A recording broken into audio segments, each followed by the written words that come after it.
أعوذ بالله من الشيطان الرجيم بسم الله الرحمن الرحيم. Bunyi suaranya, suara sendal Bilal tersebut. Kita bacakan hadisnya. Hadisnya diriwayatkan oleh Abu Hurairah. Abu Hurairah pernah mendapatkan atau mendengarkan hadis ini dari Nabi Shallallahu Alaihi Wasallam. Hadis ini percakapan antara Nabi dengan Bilal. Ada Abu Hurairah di situ. Atau Abu Hurairah mendengarkan hadis ini langsung diucapkan oleh Nabi SAW. Yang penting hadis ini adalah percakapan antara Nabi dengan sahabat yang mulia Bilal bin Rabah. Kata Nabi SAW bertanya kepada Bilal, "Ya Bilal, akhbirni bi arja amalin amaltahu fil Islam." Wahai Bilal, coba engkau informasikan kepadaku satu amalan yang spesial yang engkau lakukan di dalam Islam ini. Mungkin kamu punya amalan yang spesial yang kamu miliki di dalam Islam ini. Lalu kemudian Nabi SAW melanjutkan, "Fa inni sami'tu duffan 'alaika baina yadayya fil jannah." Karena sesungguhnya aku mendengarkan suara sendalmu di surga. Nah, coba informasikan amalan apa yang kamu kerjakan. Kok kamu masih di dunia tapi suara sendalmu udah ada di surga gitu. Kaget Nabi SAW. Maka Bilal ketika itu menjawab, "Ya Rasulullah, ma amiltu amalan arja indi anni lam atatahhar tahuran fi sa'atin min lailin aw naharin illa salaitu bidzalika at-tahur ma kutiba li an usalli." Kata beliau, "Ya Rasulullah, aku enggak punya amalan spesial dalam Islam ini. Enggak punya. Kecuali setiap kali aku bersuci, berwudu, di setiap waktu, baik itu di malam hari maupun di siang hari aku bersuci. Setelah aku bersuci, setelah aku berwudu, aku mengerjakan solat yang semampu aku lakukan, yang dituliskan kepadaku. Ketika itu ya 2 rakaat, kadang Abu Hurairah salat, mengerjakan salat apa lagi. Yang penting setiap kali beliau berwudu, beliau salat sunnah. Setiap berwudu beliau salat lagi, salat sunnah. Baik itu di siang hari maupun di malam hari. Pokoknya di setiap waktu di mana beliau memperbaharui wudunya. Kalau dalam sehari itu beliau memperbaharui wudunya 10 kali, 20 kali, maka 10 atau 20 kali juga dia mengerjakan salat setelah berwudu. Nah, inilah amalan yang menyebabkan suara sendal dari Bilal bin Rabah terdengar oleh Nabi Shallallahu Alaihi Wasallam di dalam surga. Jadi kalau sudah sendalnya aja masuk surga, apalagi orangnya gitu. Ini kan luar biasa gitu. Sendalnya udah terdengar dalam surga. Baik, mudah-mudahan kita menyusul sahabat-sahabat Nabi SAW yang sudah dijamin masuk surga. Mudah-mudahan kita diberikan kemudahan oleh Allah Subhanahu wa taala untuk berkumpul dengan para sahabat-sahabat Nabi di surga Firdaus. Amin ya rabbal alamin. Baik, salat yang berikutnya. Salat taubat. Salat yang keberapa ini kita bahas? Sudah salat yang keberapa ini? Salat yang ketiga, keempat. Baik, salat yang keempat. Salat taubat. Salat taubat. Ada yang pernah mengerjakan salat taubat? Masya Allah. Salat taubat. Belum ada yang mengerjakan salat taubat? Belum pernah? Ada yang pernah? Masya Allah. Salat taubat ini kenapa kok dikerjakan? Apa sebabnya? Sebabnya adalah salat taubat ini dikerjakan karena tatkala seseorang jatuh kepada dosa. Jadi kalau kita belum mengerjakan salat taubat, berarti kita jarang berdosa nih. Jarang berdosa karena jarang salat taubat gitu. Salat taubat ini sebabnya adalah tatkala seorang jatuh pada dosa. Baik itu dosa kecil, apalagi dosa besar. Makanya beliau penulis menjelaskan sini, "Man zallat qadamuhu wartakaba dzamban." Ketika seorang tergelincir kakinya tergelincir kakinya dalam kemaksiatan atau melakukan perbuatan dosa, fa'alaihi an yusari'u bit-taubah war-ruju' ila Allah, maka bersegeralah dia bertaubat kepada Allah. Walaupun dia tidak salat sunnah nih, tapi dia harus bersegera untuk bertaubat kepada Allah Subhanahu wa taala. Warruju', dan dia kembali kepada Allah Subhanahu wa taala. Fa huwa subhanahu ghafirudz dzambi wa qabilut taubah. Karena sesungguhnya Allah Subhanahu wa taala adalah pengampun dosa dan penerima taubat. Was-salatu li ajli taubah minadz dzambi mustahabbatun bittifaqil madzahibil arba'. Karena sesungguhnya salat dikarenakan seseorang ingin bertaubat dari dosa yang dia lakukan, hukumnya sunnah sepakat imam mazhab yang 4. Imam mazhab yang 4 siapa? Abu Hanifah, Imam Malik, Imam Syafi'i, Imam Ahmad bin Hanbal. Ini imam mazhab yang 4. Mereka empat-empatnya ini bersepakat mengatakan bahwa salat sunnah taubat hukumnya sunnah. Paham? Baik. Dalilnya adalah hadis Abi Bakar. Hadis Abu Bakar radhiyallahu taala anhu, ketika itu beliau berkata, sami'tu Rasulullah sallallahu alaihi wasallam yaqul, aku pernah mendengar Nabi sallallahu alaihi wasallam bersabda, ma min rajulin yudnibu dzamban thumma yaqumu fayatatahhar thumma yusalli thumma yastaghfirillah illa ghafarallahu lahu. Kata Nabi SAW, tidaklah seorang laki-laki melakukan dosa lalu kemudian setelah itu dia berdiri dan bersuci, kemudian dia sholat. Lihat, kami ulangi lagi hadisnya. Nabi SAW bersabda, tidaklah seseorang melakukan perbuatan dosa lalu kemudian dia berdiri mengambil wudu, misalnya yatatahhar, dia bersuci, setelah dia bersuci summa yusalli, kemudian dia salat, summa yastaghfirillah, summa yastaghfirullah, kemudian dia beristighfar, illa, kecuali, ghafarallahu lahu, Allah akan mengampuni dosanya. Jadi kalau kita kan umumnya, kita biasanya kalau mau bertobat ya banyak istighfar aja.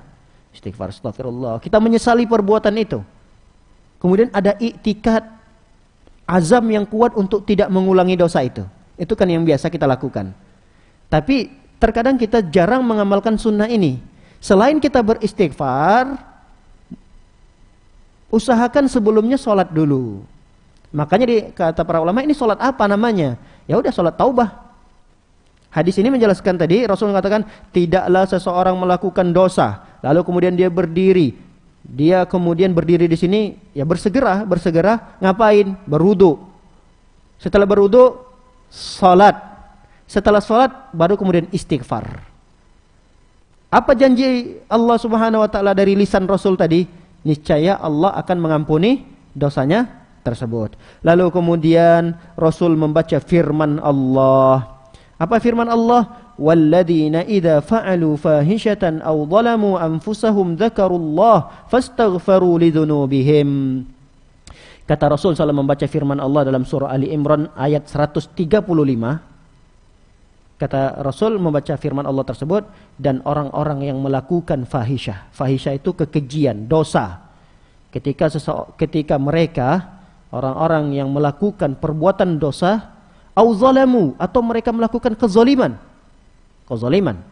Baik itu menzalimi orang lain, apalagi menzalimi diri sendiri. Termasuk menzalimi orang lain, yaitu menzalimi diri sendiri juga. Baik, au zalamu anfusahum, mereka-mereka yang menzalimi diri mereka sendiri dengan maksiat yang mereka lakukan. Menzalimi diri sendiri itu maksudnya ketika kita bermaksiat. Karena ketika kita bermaksiat, secara tidak langsung kita ingin memasukkan diri kita ke dalam api neraka. Itu kan berarti menzalimi diri sendiri. Contoh, ibu-ibu sekalian pulang nanti ke rumah, hidupin kompornya, ada apinya itu bakar tangannya. Ini namanya menzalimi orang lain atau menzalimi diri sendiri? Menzalimi diri sendiri kan? Nggak ada kerjaan gitu. Ngapain lagi ya, kerjaan udah beres semua di rumah, pulang. Kayaknya hidupin kompor deh, mau rasain pengen panas api itu seperti apa sih? Dibakar tangannya. Ini namanya apa? Menzalimi diri sendiri. Tapi kita tidak sadar bahwa kita juga selalu dan sering kali melakukan perbuatan zalim terhadap diri sendiri tatkala kita bermaksiat. Nah, itu yang tidak kita sadari. Tatkala kita bermaksiat, itu artinya kita sedang menzalimi diri kita sendiri. Karena arti daripada maksiat yang kita lakukan itu, kita ingin terjun ke dalam api neraka Allah Subhanahu wa taala yang jauh lebih panas daripada api kompor yang ada di dapur kita. Nah, itu yang tidak kita sadari. Ini makanya Allah ingatkan supaya kita sadar kembali. Au zalamu anfusahum, yang mereka menzalimi diri mereka sendiri yang dengan maksiat yang mereka lakukan. Lalu ngapain? Setelah itu ngapain? Zakarullah. Mereka berzikir kepada Allah. Mereka langsung ingat kepada Allah. Tatkala mereka bermaksiat, ya Allah, ini maksiat ya Allah. Ingat langsung kepada Allah. Nah, ingat langsung kepada Allah itu sebagian ulama menafsirkan salat. Karena seseorang kalau ingat kepada Allah dan pengingatan terhadap Allah yang paling besar adalah ketika seseorang salat. Jadi ketika bermaksiat langsung mengingat Allah. Mengingat Allahnya itu kalau bisa diiringi dengan salat. Fastaghfaru lidzunubihim, baru kemudian mereka beristighfar dari dosa-dosa mereka. Baik, para hadirin dimuliakan oleh Allah Subhanahu wa taala. Hadis yang menjelaskan tentang salat sunat taubat ini ternyata hadisnya lemah. Yang kita bacakan tadi ini udah panjang lebar kita baca kan? Ternyata hadisnya lemah. Cuma itu tadi. Cuma hadis yang lemah ini dikuatkan oleh ayat tadi yang firman Allah yang kita bacakan tadi, surah Ali Imran ayat berapa tadi? 135. Nah, hadisnya lemah. Cuma hadis lemah itu dikuatkan dengan firman Allah dalam surah Ali Imran tadi. Sehingga sebahagian para ulama menganggap bahwa hadis yang lemah tadi bisa terangkat menjadi sahih. Oleh sebagian ulama mensahihkannya. Sebagian ulama mensahihkannya. Allah alam bisawab. Sekali lagi, kalau memang ini dilihat bahwa hadisnya sahih, maka silahkan untuk diamalkan salat sunnat taubat ini dari setiap dosa yang kita lakukan. Dosa apa saja, baik itu dosa ya, terkait dengan manusia, terkait dengan anak, terkait dengan suami, atau dosa yang dilakukan di luar daripada itu. Ketika kita ingin bertaubat, iringi dengan salat ini. Karena memang salat ini ada para ulama yang mensahihkannya, apalagi dikuatkan oleh firman Allah Subhanahu wa taala tadi dalam surah Ali Imran. Baik, salat yang berikutnya. Salat yang berikutnya yaitu salat sunnah 2 rakaat setelah melakukan tawaf di Ka'bah. Salat 2 rakaat setelah mengerjakan tawaf di Ka'bah. Ini namanya salat sunnah tawaf gitu mungkin ya. Salat sunnah tawaf. Begitulah niatnya.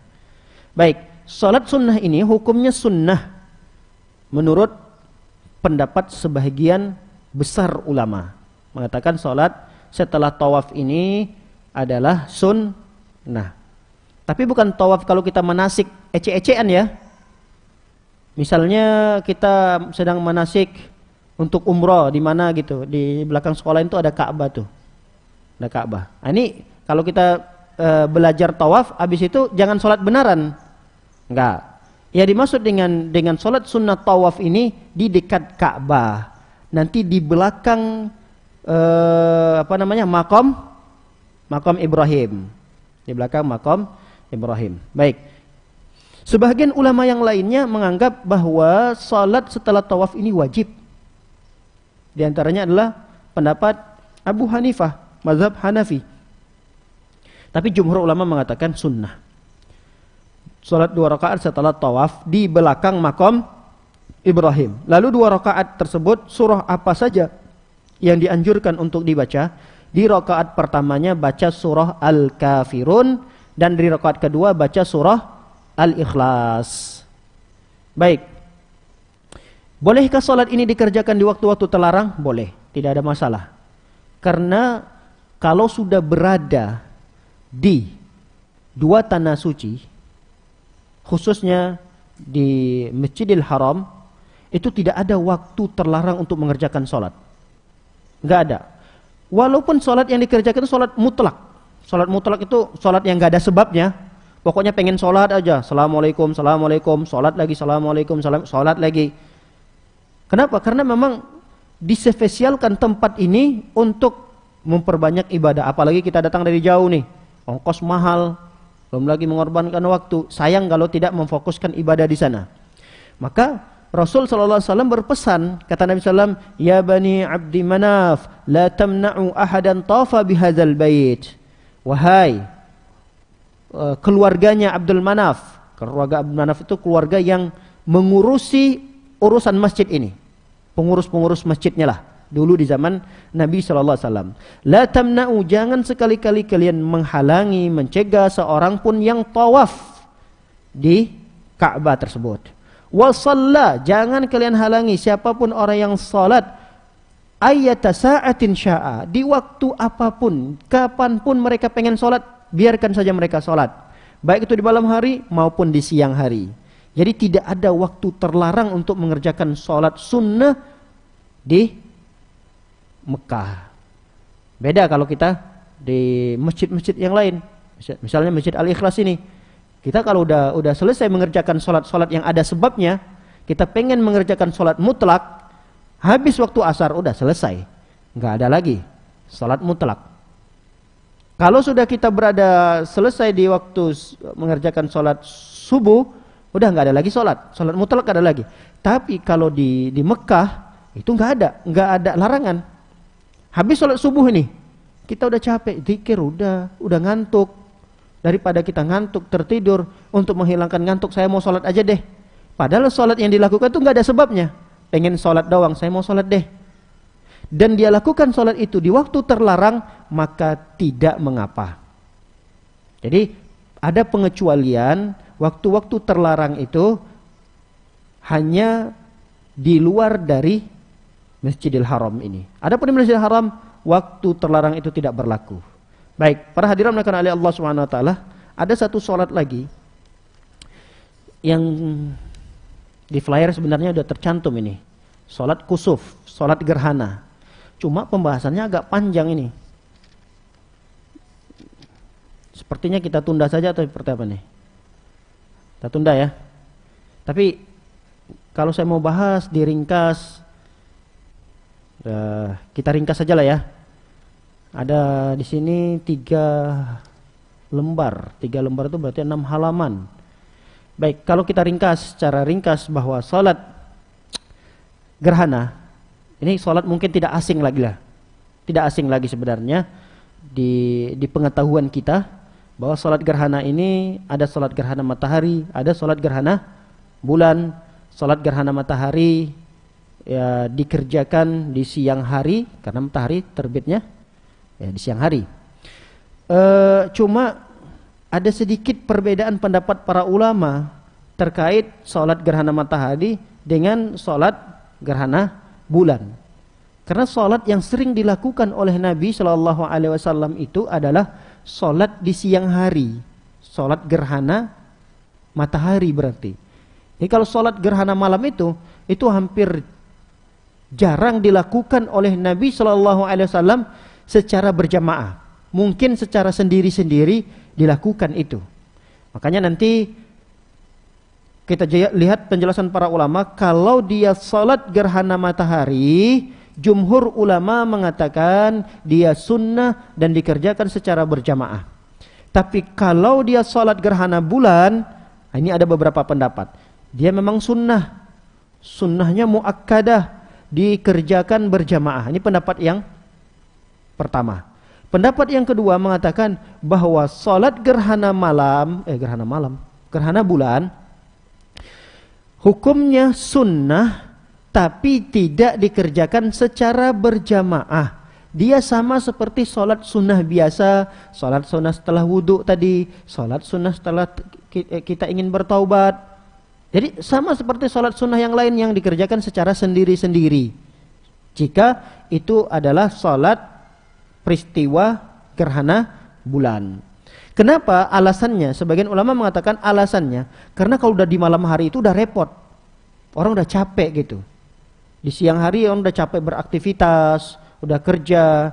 Kalau nanti diadakan lagi sholat malam gerhana, apalagi gerhananya itu di jam 12 malam, jam 1 malam gitu, itu kan akan merepotkan. Ini kan sholat sunnah. Sehingga pendapat yang kedua mengatakan, iya betul disunnahkan sholat gerhana bulan, tapi tidak dikerjakan secara berjamaah. Wallahu alam bishawab. Pendapat yang kuat dalam hal ini adalah pendapat yang pertama, bahwa salat gerhana bulan hukumnya juga sunnah dan dikerjakan secara berjamaah. Baik. Adapun tata cara, kita langsung pada tata caranya saja. Tata cara salat gerhana, dia terdiri dari 2 rakaat. Terdiri dari 2 rakaat. Di setiap rakaatnya itu 2 kali ruku. Tergambarkanlah insyaallah, karena ini sudah tidak asing lagi di pengetahuan kita. Jadi 4 rakaat itu berarti berapa kali? 2 rakaat itu berapa kali ruku? 4 kali ruku. Jadi ketika seseorang salat nih, Allahu Akbar, takbiratul ihram. Setelah itu dia baca Al-Fatihah, setelahnya dia membaca surah. Surah yang panjang, kalau memang bisa panjang. Setelah itu takbir ruku, Allahu Akbar ruku. Rukuknya disunnahkan diperlama, lama rukuknya. Setelah ruku, kemudian kan bangun nih. Kalau sholat biasa kan bangunnya bangun apa nih? Bangun i'tidal kan ya. Sami'allahu liman hamidah. Dia baca Rabbana walakal hamd. Sehabis dia membaca bacaan zikir i'tidal, dia bersedekap lagi. Bersedekap, mengulangi lagi bacaan Al-Fatihahnya. Setelah selesai baca Al-Fatihah, dia baca surah yang lain selain daripada surah yang pertama tadi dia baca. Tergambar? Setelah itu kemudian dia baru ruku yang kedua. Allahu Akbar ruku yang kedua. Setelah ruku yang kedua, bangun lagi i'tidal. Sami'allahu liman hamidah Rabbana walakal hamdu. Hamdan katsiran thayyiban mubarakan fi. Lalu kemudian langsung sujud. Allahu Akbar sujud. Sujudnya juga diperlama. Duduk di antara 2 sujud. Kemudian sujud lagi, bangun di rakaat yang kedua. Lakukan rakaat kedua ini sama seperti rakaat pertama tadi, yaitu dengan mengerjakan 2 kali ruku. Ini pendapat yang kuat. Baik. Para hadirin oleh Allah Subhanahu wa taala, apakah salat gerhana matahari yang dikerjakan di siang hari disunahkan untuk menjaharkan? Menjaharkan di sini mengeraskan suaranya. Nah, sebagian para ulama mengatakan, dan ini pendapat yang kuat. Kita tidak usah bacakan lagi khilaf-khilafnya. Kita membacakan pendapat yang kuat saja bahwa disunahkan untuk mengeraskan bacaannya. Walaupun pada umumnya salat yang dikerjakan di siang hari itu tidak dijaharkan. Umumnya salat yang dikerjakan di siang hari itu tidak dijaharkan. Pernah mendengarkan salat zuhur imamnya menjaharkan Bismillahirrahmanirrahim, Alhamdulillahi Rabbil Alamin. Pernah mendengar salat zuhur dijaharkan? Asar? Enggak. Umumnya salat di siang hari dikerjakan. Salat-salat sunnah juga, misalnya ba'diyah, qabliyah, salat duha, itu disirkan, tidak dijaharkan, tidak dikeraskan. Namun pendapat yang kuat dalam hal ini bahwa salat gerhana matahari itu dijaharkan, dia disamakan seperti salat Jumat, dijaharkan. Seperti salat Idul Fitri, Idul Adha yang juga dikerjakan di siang hari dengan dijaharkan, maka salat gerhana matahari juga dijaharkan. Sang imam atau kita yang salat sendirian misalnya, kita nggak bisa berjamaah, tapi sayang nih melewatkan momen peristiwa gerhana matahari namun tidak diisi dengan beribadah, sayang. Cuma kalau mau ke masjid repot karena mungkin satu dan lain hal lah menyebabkan kita nggak bisa ikut berjamaah di masjid. Kerjakan di rumah. Kerjakan di rumah. Dijaharkan suaranya, dikeraskan suaranya. Baik, wallahu a'lam bishawab. Terakhir, apakah boleh dianalogikan peristiwa apapun yang terjadi atau bencana alam apapun yang terjadi, boleh enggak kita juga ikut mengerjakan sholat sama seperti kita mengerjakan sholat gerhana ini? Gerhana kan ini kan suatu peristiwa yang terjadi juga, yaitu dengan hilangnya cahaya matahari tiba-tiba hilang gitu, disebabkan gerhana tersebut. Lalu kemudian kita iringi rasa takut itu, kita takut nih, jangan-jangan ini hari kiamat ini. Nah, kita iringi rasa takut itu dengan beribadah kepada Allah. Harusnya begitu. Jadi setiap peristiwa apapun, terutama gerhana ini dicontohkan oleh Nabi SAW, kita harus munculkan rasa takut kita. Bukan malah kita selfie. Wah, ini momen yang jarang ini. Wah, itu mataharinya. Selfie. Lalu kemudian kita share. Alhamdulillah dapat jepretan dengan gerhana matahari. Dibikin status. Bukan. Harusnya kita segera bersuci, berwudu, kemudian kita rasa takut kita munculkan. Jangan-jangan setelah ini tidak ada lagi matahari, besok tidak akan terbit lagi matahari. Mungkin ini adalah akhir daripada kehidupan kami di dunia. Maka setelah itu harusnya dia bergegas untuk perbanyak istighfar, perbanyak zikir, kemudian sholat, perbanyak sodako yang bisa dia keluarkan langsung dia sodakohkan di hari itu. Itu sunnah-sunnah yang diajarkan oleh Nabi SAW tatkala kita mendapati peristiwa gerhana matahari ataupun gerhana bulan.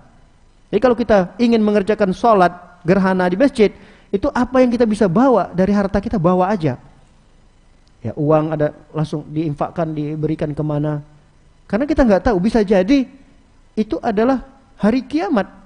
Wallahu a'lam bishawab.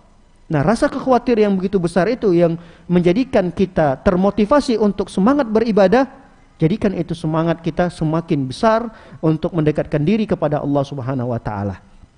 Nah, apakah itu bisa dianalogikan dengan peristiwa yang lain, misalnya gempa? Apalagi misalnya selain gempa apa? Angin kencang bertiup, tiba-tiba kita lihat rumah tetangga habis, atapnya terangkat oleh angin. Kita takut dalam kondisi seperti itu. Boleh nggak kita mengerjakan sholat yang seperti sholat gerhana ini tadi? Nah, di sini ada khilaf para ulama. Ada sebagian yang berpendapat boleh, disunnahkan setiap kali kita melihat satu peristiwa yang menjadikan kita takut. Kita takut sekali dengan peristiwa. Tiba-tiba nggak berhenti suara petir, tunggang. Udah 15 menit. Bahkan udah setengah jam masih terdengar dan kencang sekali suara itu. Sampai kita terkaget-kaget di rumah, anak kita juga pada berlarian dan suara itu terus bersahutan. Ini kan akan menimbulkan rasa takut nih. Nah, ada sebagian ulama mengatakan sunnah kita untuk mengerjakan sholat, langsung mengerjakan sholat. Sholatnya seperti apa? Tadi seperti pengerjaan sholat gerhana tadi. Ini sebagian ulama. Bisa dipahami nih? Dan ini dikuatkan oleh pendapat mazhab Imam Abi Hanifah, kemudian Ahmad. Bagi ibu yang bawa bukunya, ini ada di poin terakhir. Yang saya bacakan ini di poin terakhirnya. Silakan untuk dibuka. Saya sudah lompat jauh banget, ini banyak yang saya tinggalkan. Baik. Ada pendapat yang kedua mengatakan la yusalli lil ayat mutlaqan siwa kusufaini. Tidak boleh mengerjakan salat gerhana, salat yang seperti salat gerhana ini kecuali hanya pada dua keadaan tadi, gerhana matahari atau gerhana bulan. Pendapat yang pertama tadi dia lebih apa? Lebih umum, peristiwa apa saja yang menjadikan kita takut. Terserah, apa saja peristiwa itu, lalu kemudian kita mengerjakan salat seperti salat gerhana. Pendapat kedua enggak, pendapat kedua mengatakan jangan salat. Karena sholat yang seperti sholat gerhana ini cuma yang tadi, gerhana matahari dan gerhana bulan. Pendapat yang ketiga mengatakan la yusalli li syai'in minal ayat siwa kusufaini wa zilzalah ad-daimah.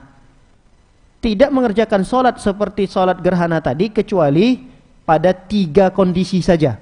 Sholat gerhana matahari, gerhana bulan, dan ketika gempa yang terus menerus. Ketika apa? Gempa. Ketika gempa di pendapat yang ketiga ini mensunnahkannya untuk melakukan sholat seperti sholat gerhana ini. Kemudian pendapat yang keempat, Dapat la yusalli li ghairi kusufaini jama'atan bal yusalli wa yatadarra fi baitihi. Pendapat yang keempat malah tidak menganjurkan untuk salat gerhana matahari dan gerhana bulan secara berjamaah. Jadi salat saja di rumah masing-masing dalam kondisi kita tunduk, hina, takut kepada Allah Subhanahu wa taala. Kadang peristiwa gerhana matahari, gerhana bulan ini sudah tidak menjadi peristiwa yang menakutkan. Nggak tahu kalau ibu-ibu. Ibu-ibu kalau mendengar informasi nanti akan diadakan sholat, insya Allah akan diadakan sholat gerhana karena akan ada peristiwa gerhana dari pukul sekian sampai sekian. Ada nggak muncul rasa takut atau biasa-biasa aja? Biasa-biasa aja kan? Karena kita sudah tertipu dengan pemberitaan yang mengatakan itu fenomena alam biasa. Ya memang itu fenomena alam. Sebagaimana juga itu terjadi di zaman Rasul SAW. Cuma fenomena alam itu kita fokusnya kepada teori bagaimana bisa terjadinya gerhana itu. Itu yang kita fokuskan. Itu biasa. Jadi biasa terjadi gerhana matahari itu teorinya adalah begini, sehingga tertutuplah cahaya itu. Itu yang terkadang kita fokuskan sehingga kalau terjadi peristiwa itu kita biasa-biasa aja. Nggak ada rasa takut. Nggak ada rasa segera untuk mendekatkan diri kepada Allah, itu nggak ada. Ini yang salah. Seharusnya yang benar adalah ketika kita mendapatkan informasi, Masya Allah, walaupun ini informasi hanya prediksi saja dari ilmuwan, tapi tetap harus kita munculkan rasa takut kepada Allah Subhanahu wa taala. Ilmuwan itu bukan ilmu yang pasti. Bisa jadi dia memprediksikan hujan dari pukul sekian sampai sekian, ternyata enggak hujan. Bisa jadi prediksi cuaca misalnya akan terjadi angin kencang dan seterusnya, ternyata tidak terjadi. Bisa jadi prediksi ilmuwan misalnya mengatakan gerhana matahari akan terjadi dari pukul 10 pagi sampai puncaknya di jam 11. Ini prediksi. Bisa jadi ternyata Allah Subhanahu wa taala tidak memunculkan cahaya matahari, bahkan sama sekali matahari tidak dimunculkan oleh Allah sampai keesokan harinya, keesokan harinya lagi. Wallahu alam bisawab. Bisa jadi karena itu semua adalah tanda-tanda kekuasaan Allah, makhluk Allah. Kalau Allah katakan jangan kamu muncul, jangan kamu terbit hari ini, matahari tidak akan terbit. Bisa jadi. Oleh karenanya sikap yang selama ini kita salah dalam bersikap tatkala mendengarkan informasi gerhana itu harus segera kita hilangkan. Karena itu sangat keliru. Yang harusnya kita lakukan adalah munculkan rasa kekhawatiran dan takut yang sangat besar kepada Allah Subhanahu wa taala. Matahari segede itu bisa Allah tutup cahayanya, apalagi kita makhluk yang kecil lalu kemudian Allah hentikan nafas kita, langsung berbaring tempat tidur. Lalu kemudian bersegera orang-orang memandikan kita, bersegera orang mengkafani kita, kemudian menyolatkan kita dan menguburkan kita. Gampang sekali. Kita ini, kayak saya nih, kalau dibandingkan matahari, saya ini mungkin ujung kukunya matahari, kalau kuku itu punya ujung kuku ya. Istilahnya begitulah. Ujung kukunya matahari ini kalau dibandingkan saya nggak ada apa-apanya. Matahari begitu besar, manfaatnya juga besar. Bisa ditutup sama Allah tuh cahayanya, nggak keluar gitu. Apalagi saya. Sangat mudah bagi Allah untuk menutup usia saya. Cep, mati. Udah. Itu yang harusnya kita munculkan tatkala kita mendapatkan informasi peristiwa-peristiwa seperti itu. Baik, wallahu a'lam bishawab. Demikian kajian singkat ini, semoga bermanfaat dan menjadi ilmu yang bisa kita amalkan dan kita ajak karib kerabat kita untuk melakukan salat-salat sunnah yang sudah kita pelajari ini. Demikian, barangkali ada yang ingin didiskusikan, silahkan Ibu. Baik, jika tidak ada, silakan.